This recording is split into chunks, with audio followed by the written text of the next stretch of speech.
If you could go back to, say, Poland in 2004, or maybe Croatia in 2013, you'd see a really specific pattern in the math. And a sudden jump. A sudden jump in property values the exact moment those countries joined the EU. And we're looking at a strategy that's designed to capture that exact same window, but in Montenegro. Right. Specifically, we're diving into the financial models for All Seasons Blatina Homes. The data comes from Rentals Montenegro, d.o.o. And our mission today is to, really understand this accession curve. It's a roadmap, really. Yeah, a roadmap that balances that early entry growth with a very unique, and I have to say, sometimes controversial exit structure. What's so fascinating here is that this isn't just about buying a holiday apartment. It's about treating real estate almost like a financial derivative. The source material makes it clear. Property values in these emerging markets, they just don't move in a straight line. They move in these de-risking jumps. So you're not just waiting for the market to grow slowly. Not at all. You're waiting for specific political and construction milestones to actually trigger that value. Okay, so it's all about those milestones. The projections we're looking at show two big kicks, right? Two big ones. First, mid-2027. That's when the project goes from being a construction site to a fully operational asset.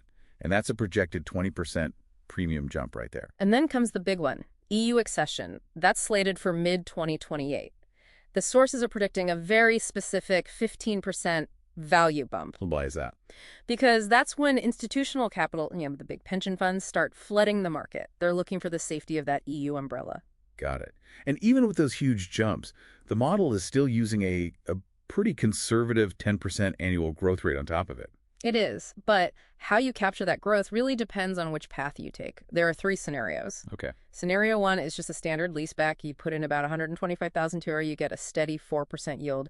But scenarios 2 and 3, they use this Leaseback-Cashback model. Explain that. It sounds interesting. Think of it like buying a car where the dealer gives you 5 years of gas money up front, but as a discount on the sticker price. Okay, I want to focus on scenario 3, because that's where the numbers get really intense. You're essentially prepaying your own rent to yourself to lower your initial buy-in price to around $122,500. Correct.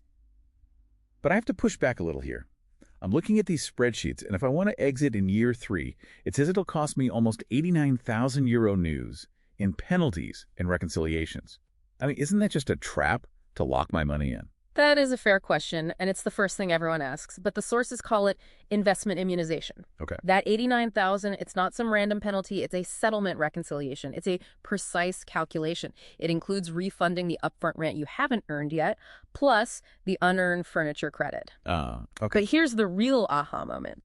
Your liability, the amount you'd owe if you walked away, it shrinks every single year. So it goes down over time. It goes down.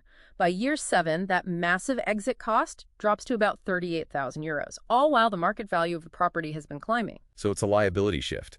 The longer I stay, the less I technically owe the developer for the couch and the kitchen cabinets if I sell early. Exactly. I'm looking at the numbers for scenario 3 in year 3 again.